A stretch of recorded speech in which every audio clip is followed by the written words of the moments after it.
큰 그 이야기가 지금 진행되고 있습니다. 여러분들이 대화 드라마나 어떤 그런 것들을 보면은 큰 줄거리가 있죠. 흐름이 있죠. 그리고 거기에 굉장히 중요한 사건들이 몇 개가 있습니다. 그리고 그 사건 안에 또 이렇게 작은 장면들이 있으면서 또 우리에게 또 감동도 주고 교훈도 주고 또 메시지도 주고 이제 이렇게 하지 않습니까?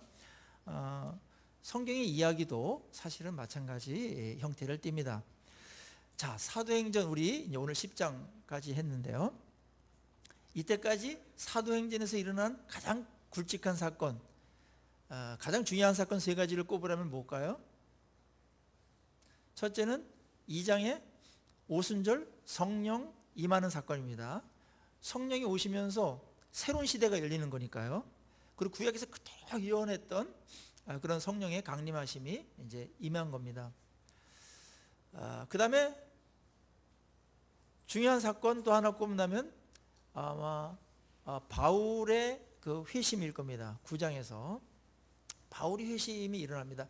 왜냐면은 이제 뭐 11장 이후로 이렇게 쭉 넘어가면은 다 바울이 28장까지 가니까 그의 회심, 그러면서 이제 세계 선교에 그가 어떻게 이제 헌신하며 또 그를 통해서 하나님이 어떻게 일하셨는가를 또 대부분 이야기하고 있기 때문에 바울의 회심 사건 아주 중요한 사건이죠.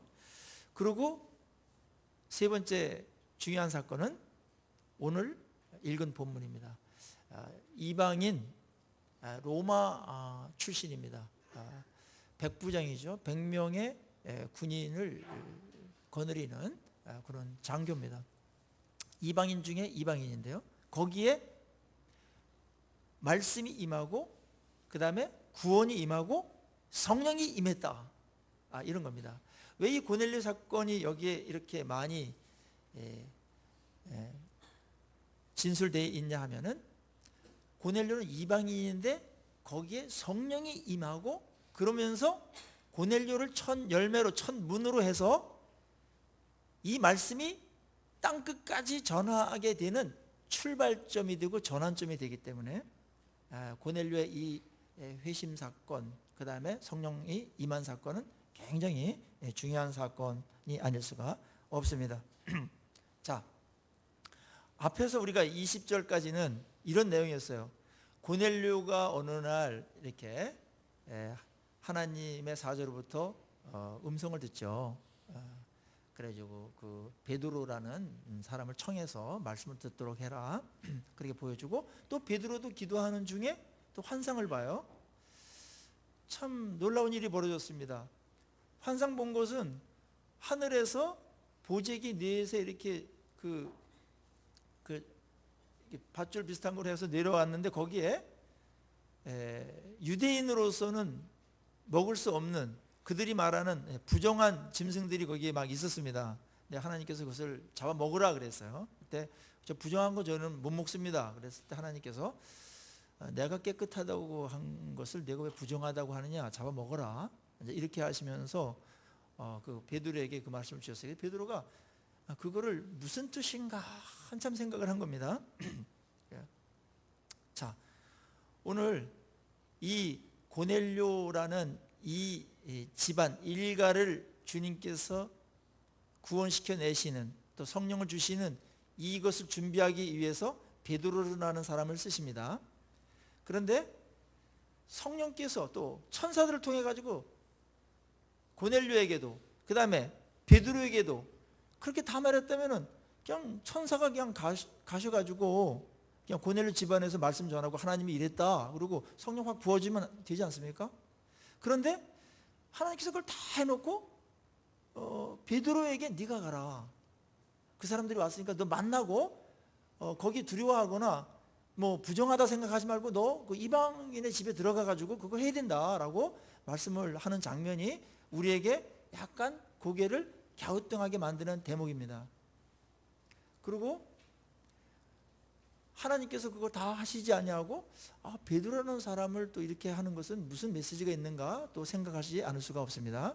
자, 하나님께서 큰 그림을 갖고 가십니다. 세계 선교라는 어마어마한 이 큰 그림을 갖고 가는데 그 하나님의 나라를 확장하는 이 복음을 전파하는 데 있어서 성령께서 모든 걸 다 주선해요. 생각도 바꾸고 말씀도 주고 다 하는데 실제적으로 뛰어들어서 그것을 성취하게끔 하는 사람은 사람을 이용한다는 거죠. 사람을 사용하신다는 겁니다. 그거는 우리에게서 더 없는 영광입니다. 하나님께서 거기에 끼워주는 거기 때문에 그래서 복음 전하고 그러는 것이 우리의 인생에 있어서 그게 얼마나 엄청난 일인가를 발견해야 되고, 천사들을 통해서는 다 준비만 했지 결정적인 일은 베드로를 통해서 하게 하지 않았습니까? 이 대목에서 찬송가 천사도 흠모하겠네, 그 찬양이 여러분들 이해되셔야만 됩니다. 천사보다 더 귀한 일을 사람에게 맡기십니다, 하나님께서. 천사들은 심부름꾼입니다. 그래서 어떤 그 예수 잘 믿고 이렇게 성화된 분한테 천사 같다, 그러면 그게 칭찬이 아니고 참 못하다, 그런 말이라고 그랬죠. 천사 같다, 그 말은 우리가 천사보다 더 하나님의 자녀로 더 존귀한 존재인데 그거는 칭찬이 아닐 수 있습니다. 물론 이제 하는 이렇게 모습이나 아름다울 때 이제 그런 뭐 관용적인 표현은 가능하겠습니다만은 그런 내용들이 또 들어갈 수 있어요. 어쨌거나 베드로에게 이런 환상을 보여가지고 변화시켜가지고 거기에 투입되게 하신 것은 이런 메시지입니다.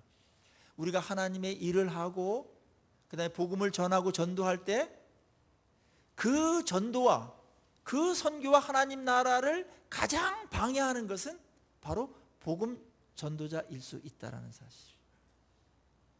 베드로는요, 그 환상 볼 때까지 저런 지옥의 땔감밖에 안 되는 이방인들한테 무슨 복음이고 구원이야, 이런 선입견과 편견이 있었어요. 그런 고정관념에 사로잡혀 있었어요. 수천 년 동안.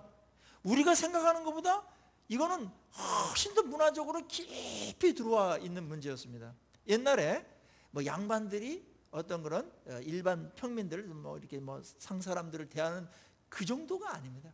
그거보다 훨씬 더 그 백인들이 그 옛날 흑인 노예를 대하는 그 이상의 어떤 생각들을 갖고 있었거든요.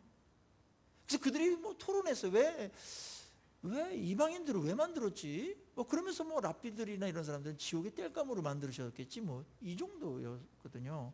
그러니까 굉장히 무시하면서 했었고, 저긴 구원이 없어, 그런 생각을 갖고 있었어요. 그런 편견에 완전히 노예였습니다.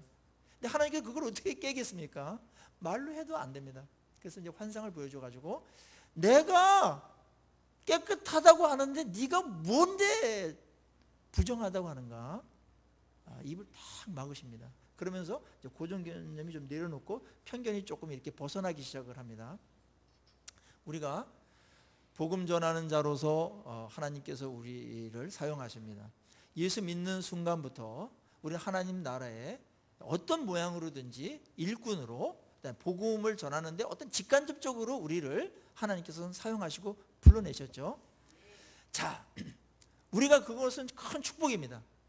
그런데 그거를 행사하는 사람이 이런 고정관념이나 편견이나 뭐 그런 것들이 있을 때 하나님의 그 복음에 큰 장애물이 될 수가 있다는, 그 사람 자체가 이스라엘이 큰 장애물이었어요.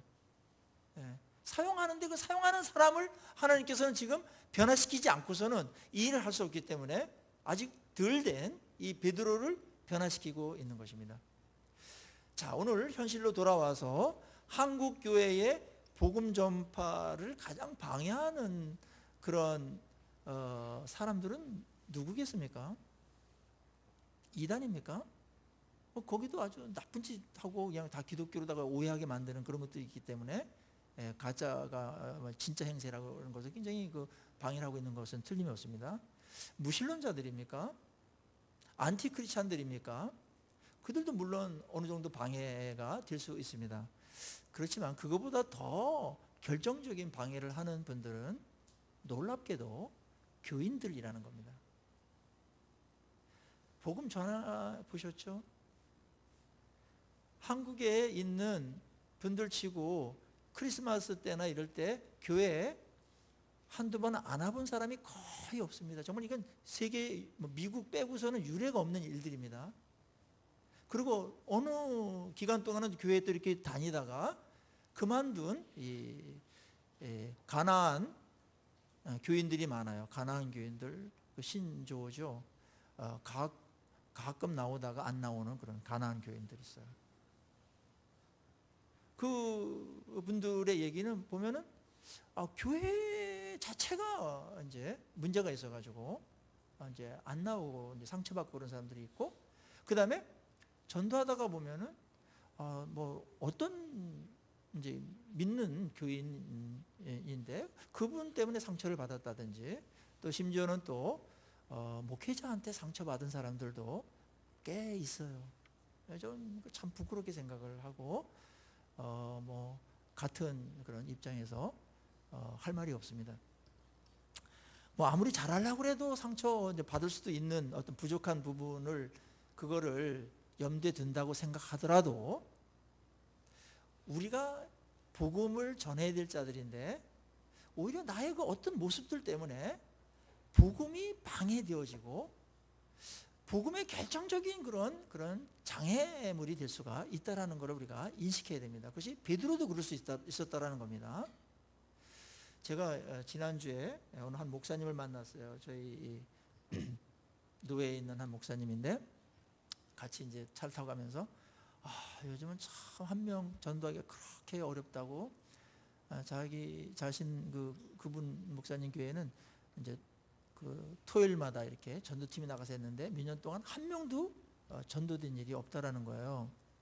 그래서 이걸 계속 해야 되나 이렇게 고민을 하시더라고요. 그런데 최근에 한 분이 왔어요.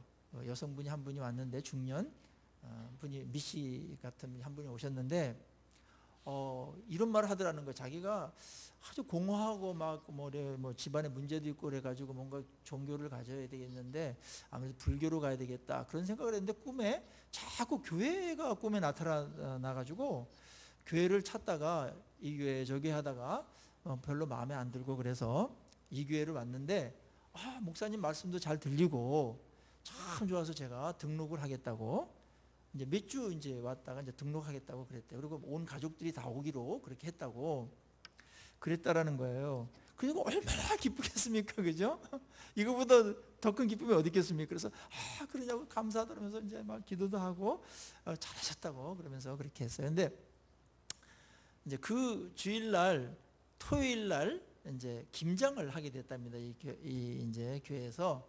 그래서 거기 한 권사님이 빨리 이제 그 교제권을 하려고 우리 김장하는데 한번 꼭 오시라고 그랬다고 그래요. 그러니까 뭐 이제 뭐 이분이 그리고 한번 가볼까 그랬는데 김장하는 날 나타나셨대요. 근데 이제 김장을 막 버무리기도 하고 이제 뭐 배추 꼭지도 따고 막 이러는데, 이제 이 목사님 표현이에요. 평소에 그 뭐 아는 분들끼리는 그냥 지나갈 수 있는 말, 그렇게 따면 안 돼, 뭐 이런다든지 이런 말을 이제 본인도 모르게 나왔던 것 같다 그래요. 근데 이 처음 오신 분은 너무나 거절받은 느낌, 또 망신당한 느낌, 그게 상처가 된 겁니다.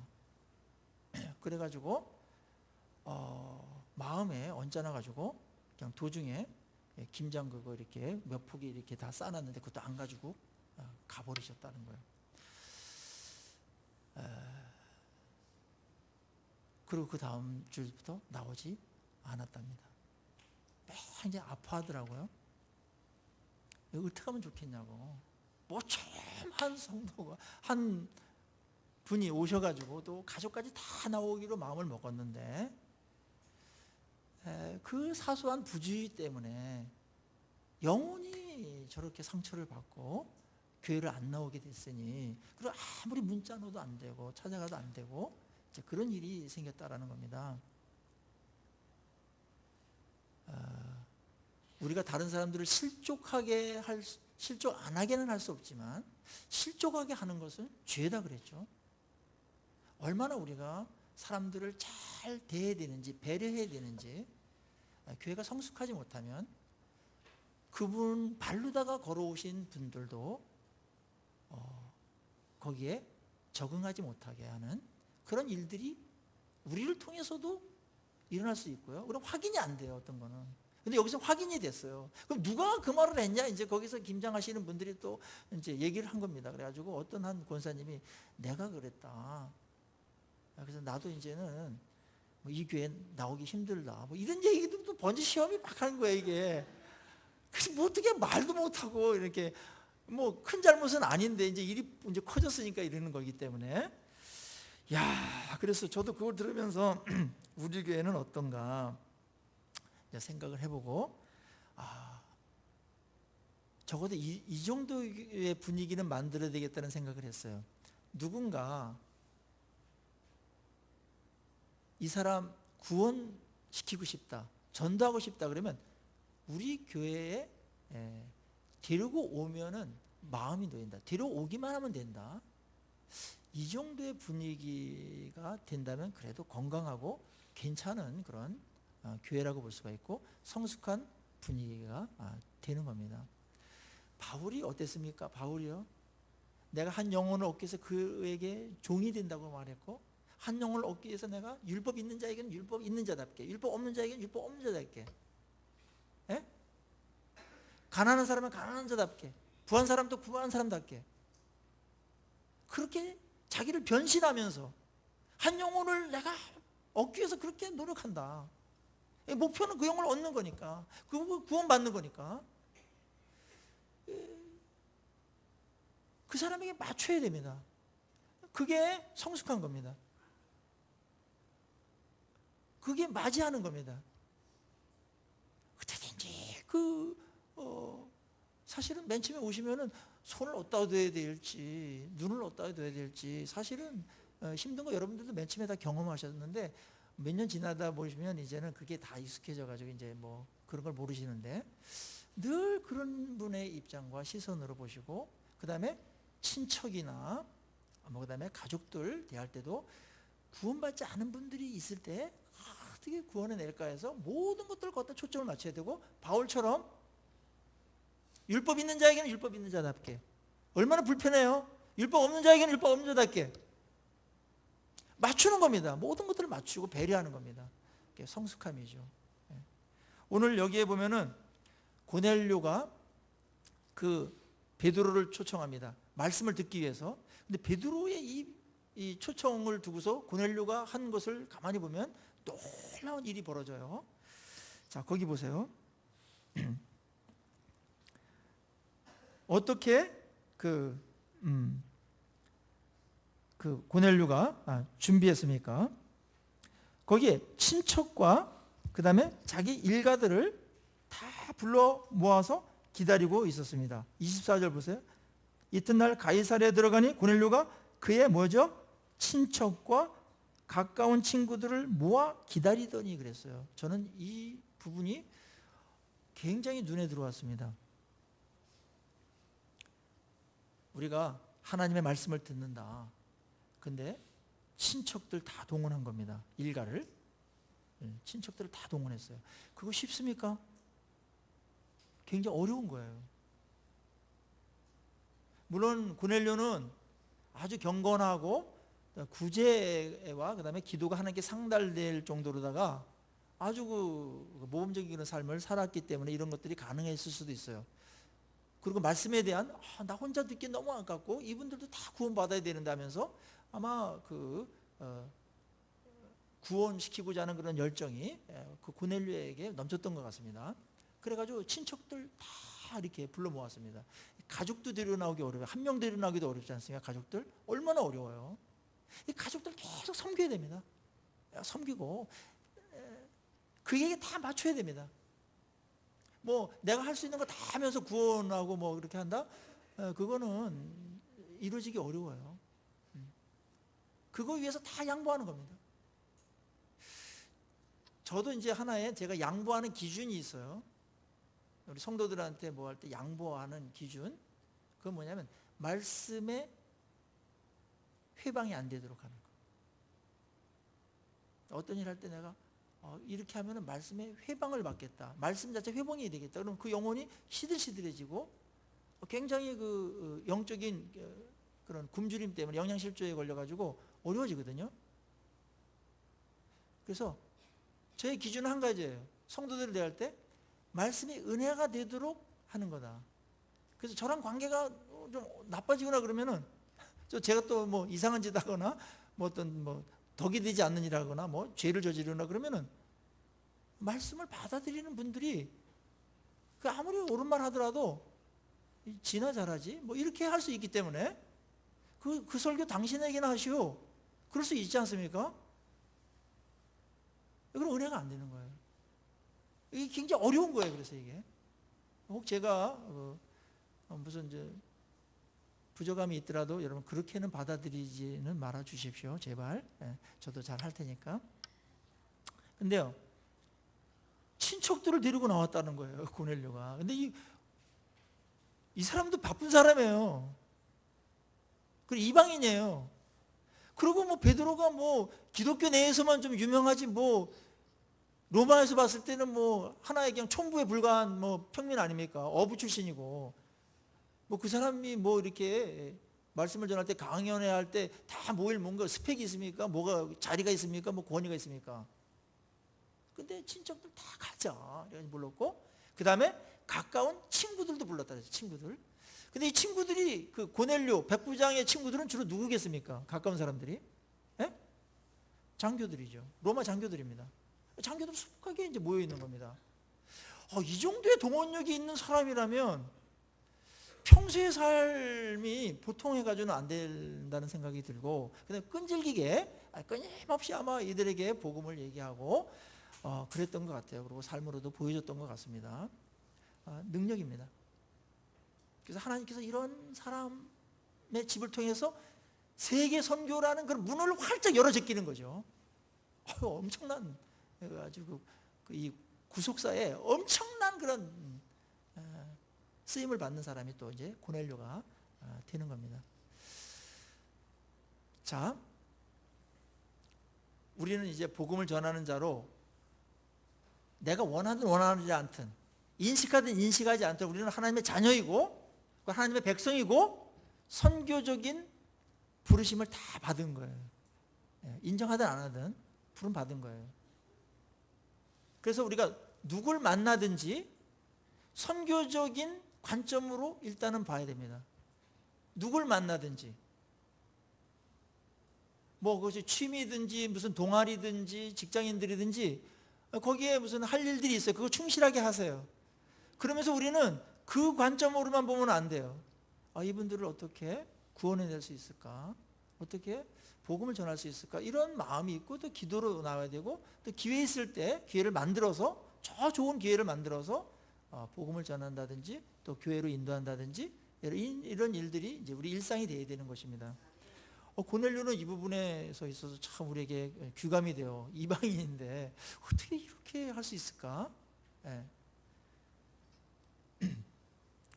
제가 그 추수감사절날 우리 한 분씩 우리가 이렇게 초청을 해 봅시다. 이제 그런 이제 부탁을 드렸어요. 근데 그게 이제 갑자기 되면은 어렵죠. 그렇죠? 네, 저도 갑자기 되면 어려워요.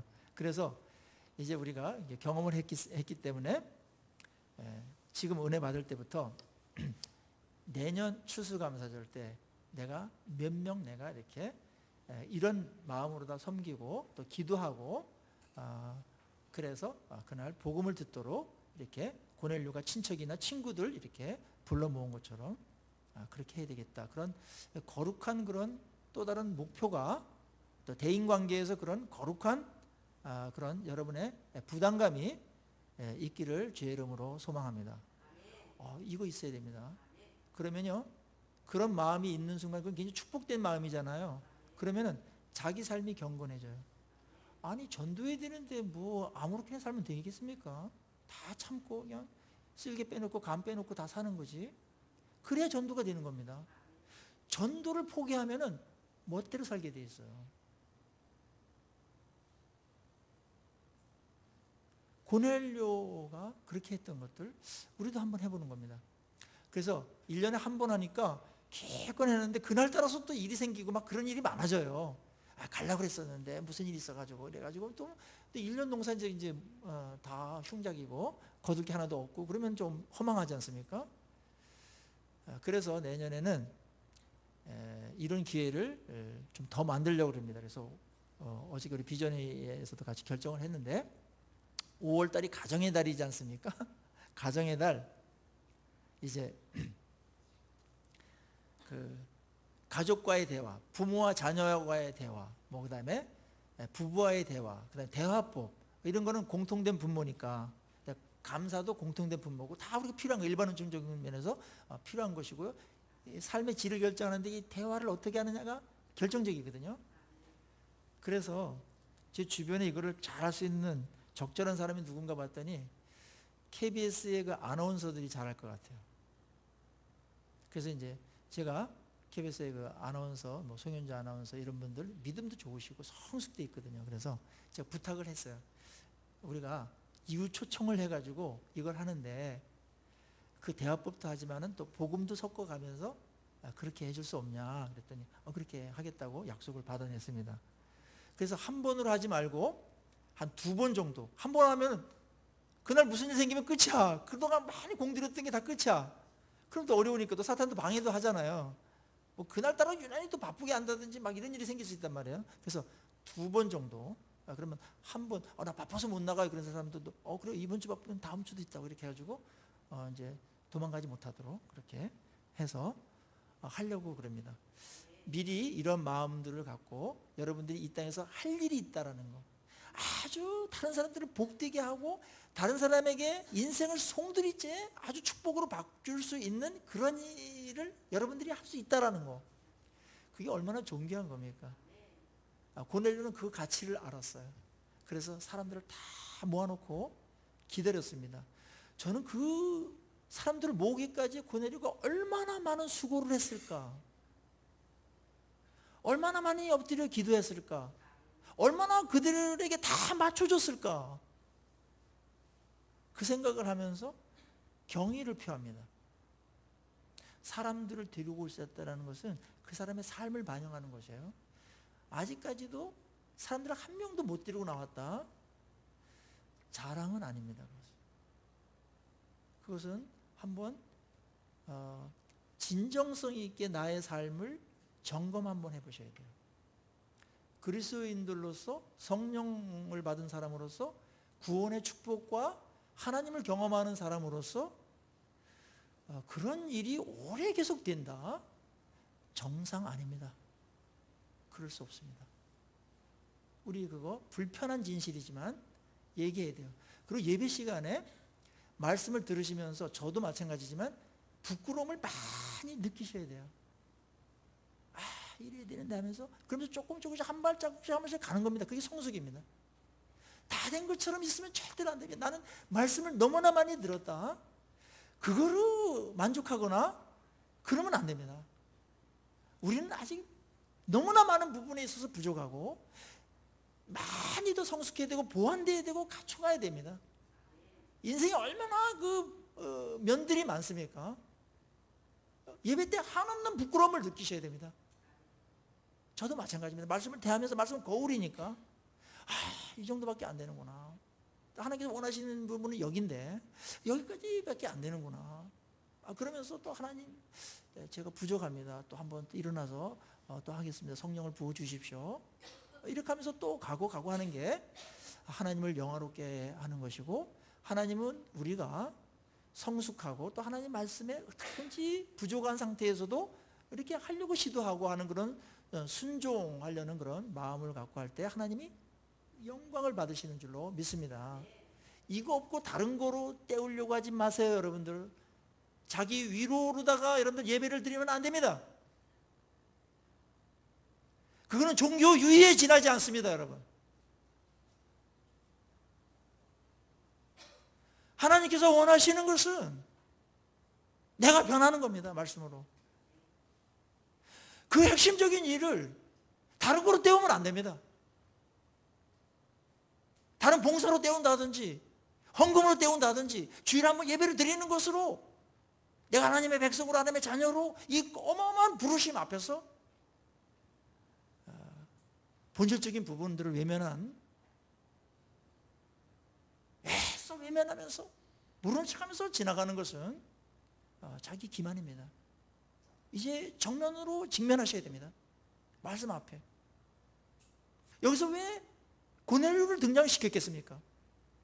왜 7장에서 스데반을 등장시켰겠습니까? 스데반 집사님을. 왜 8장에서 빌립 집사를 등장시켰으며 10장에서는 왜 고넬료를 등장시켰습니까? 다 평신도들입니다. 고넬료 이방인입니다. 그런데 하나님께서 그를 준비시켰습니다. 그리고 거기에 반응했던 겁니다. 적어도 하나님의 말씀과 음성 앞에 정직했습니다. 저는 이런 획기적인 본질적인 변화가 우리 유라 소망교회에서 일어나기를 주의 이름으로 축원합니다. 이거는 저를 비롯해서 우리 모두가 끝까지 생을 다하는 날까지 어디까지 도달했다, 이만하면 됐다, 그런 상황은 안 올 거예요. 아마 늘 부족하겠지만은 하나님은 작년보다 올해 11월보다 12월 얼만큼 더 이쪽으로 더 가고 있는가, 그거를 보시면서 우리의 삶들을 또 이끌어 가시고 계시는 것이죠. 그는 그 사람들을 모아놓고서 아마 마음이 졸였을 겁니다. 이 사람들 다 은혜 받아야 되는데, 여기 이거 보통 일이 아닌데, 또 베드로가 매일 오는 것도 아니고, 일단 하나님께서 해줘야 된다 하면서 얼마나 많이 애를 태웠겠습니까? 이거는 사람들을 데려와 본 사람만 압니다.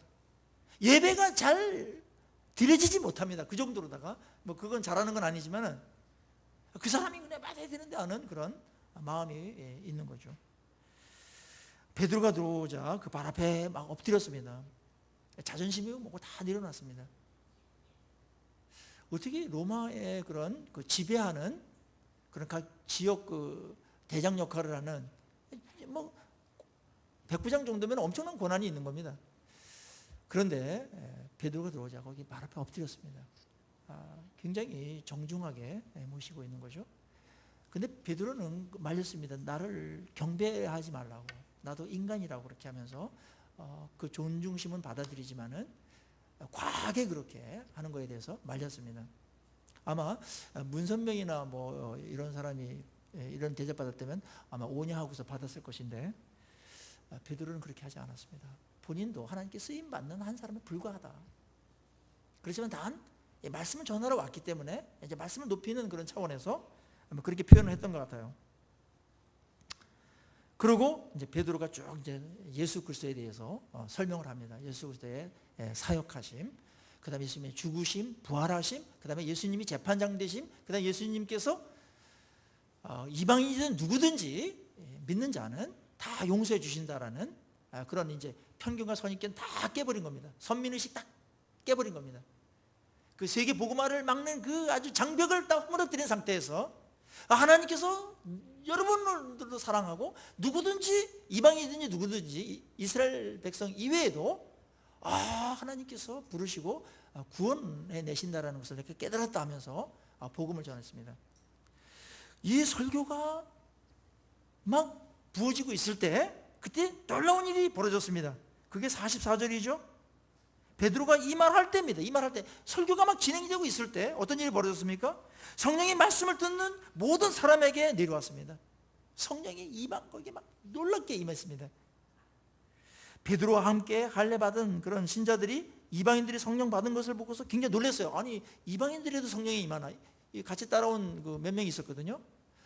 아직도 선입견과 편견이 있었는데 그 깨지는 순간이었습니다.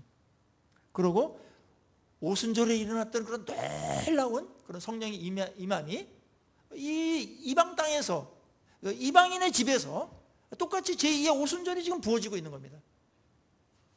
성령께서 이들에게 지금 역사하고 있습니다. 하나님께서 고넬료라는 한 사람을 통해서 그 친척과 일가들, 가족들 포함해가지고 그 다음에 친구들까지 다 여기에 있는 사람들이 하나도 빠짐없이 다 성령을 받습니다. 얼마나 놀랍니까? 그래서 하나님께서 우리에게 시키는 것은 내가 다 변화시키거나 다 책임질 수 없다.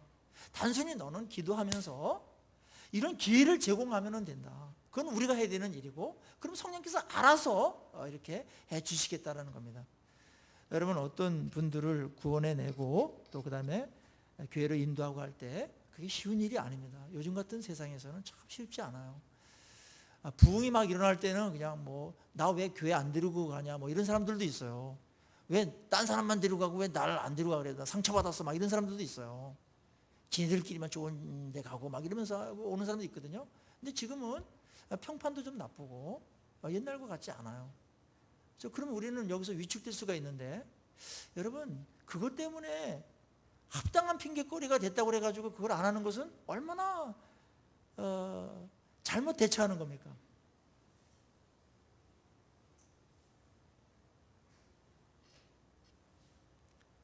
제가 이제 IVF의 이제 이사장으로 있으면서 간사님들의 그런 어려움들을 많이 들어요. 캠퍼스가 옛날 같지 않다. 전도가 안 되고 또 일꾼이 옛날에는 2학년 정도만 되면 리더로 쓰고 그러는데 요즘은 3학년, 4학년까지도 아주 어린 상태에 있다. 왜냐하면 주일학교와 중고등부 청소년부가 그걸 해주지 못했기 때문에 대학교에 완전히 뭐 이제 생태배기들이 온다는 거죠. 생각도 많이 달라졌고 자기밖에 모르고 취직 걱정밖에 못하고 그래가지고 리더들이 없으니까 허약해지는 겁니다. 뭐 이런 얘기들 사실입니다. 그렇지만 사실을 우리가 진단하는 것은 그럼에도 불구하고 이런 사실을 토대로 그럼 우리는 어떻게 해야 되느냐, 그거를 논하기 위한 것이지, 사실이 이렇고 현장이 이렇고 지금 상황이 이렇고 분위기가 이렇기 때문에 뭐 그만두자는 거 아니지 않습니까? 그거는 사탄이 원하는 겁니다. 그리고 어느 시대든지 복음이 전하기에 좋은 시대는 100년에 한 1, 2년 될까 말까 했습니다. 그리고 지금 베드로 이 시대는 복음 전하기 좋은 시대입니까? 지금보다 낫습니다. 지금 남한 사정보다 낫습니다.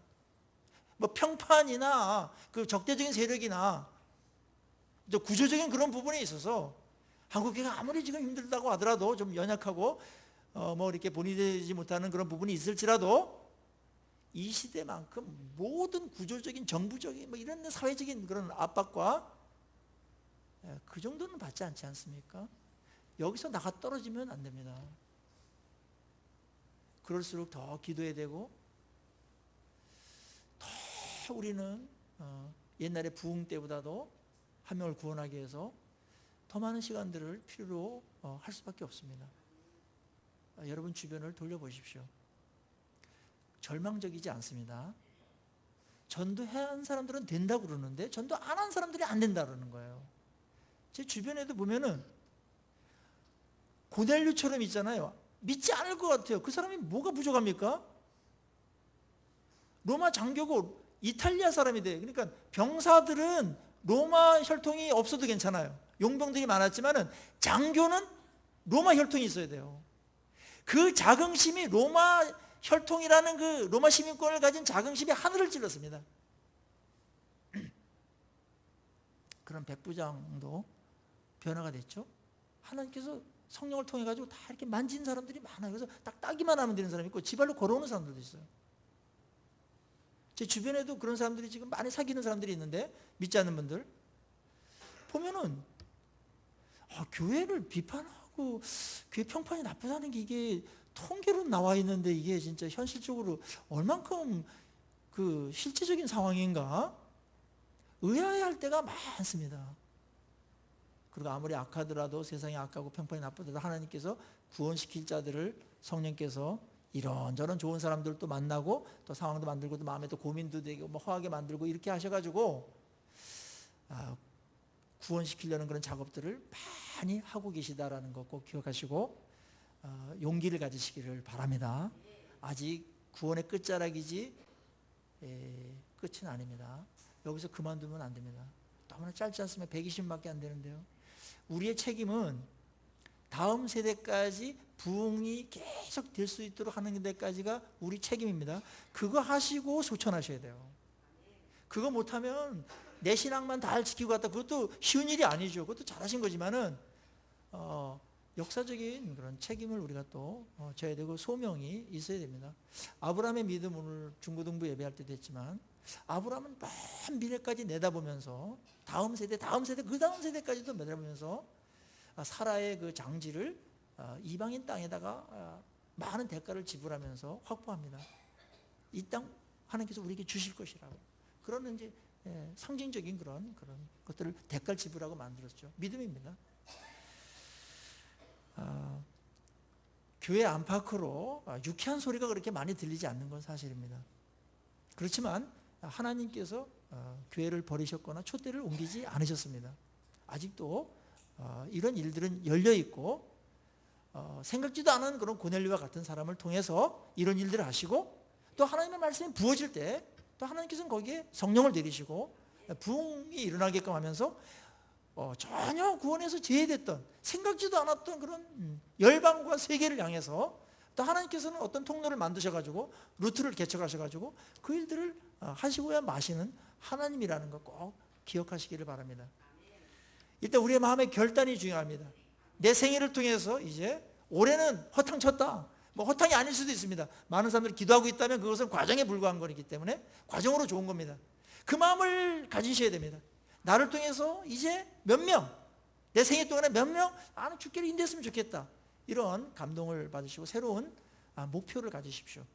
이 목표 거룩한, 그렇지만 좀 부담이 있는, 그렇지만 이거보다 더 우리 인생을 의미 있고 존귀하게 살 수 있는 것도 없기 때문에 그러한 마음에 그런 마음을 품으면서 기도하시고 또 만나시고 섬기시고, 그래서 여러분들을 통해서 성령께서 놀라운 일들을 행하시기를 간절히 소망합니다. 이거를 일반화시키십시다. 일반화시키십시다. 그리고 안 된다고 할 때 되도록 하는 게 그게 능력이고, 또 안 된다고 하는 패배주의가 쫙 이렇게 짓누르고 있어요, 한국교회를.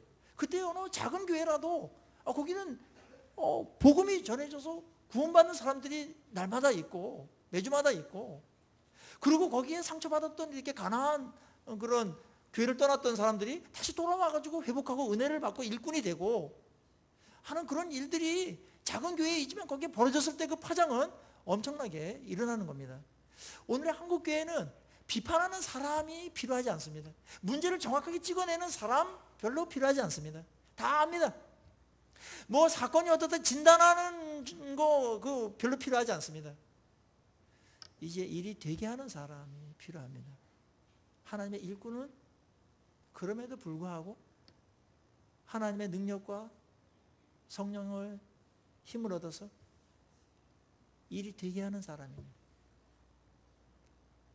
이제 우리는 하나님의 나라에 있어서 귀한 부르심을 받은 존귀한 존재라는 정체성을 가지고 한 해를 또 잘 정리하시고 내 생애를 통해서 정말 구원의 이 복음이 전달되어지고 그런 아브라함에게 주어졌던 그런 복된 통로들이 다 되고, 또 저희 교회가 그런 교회가 되기를 주의 이름으로 소망합니다. 우리 같이 기도하시면서 나가십시오.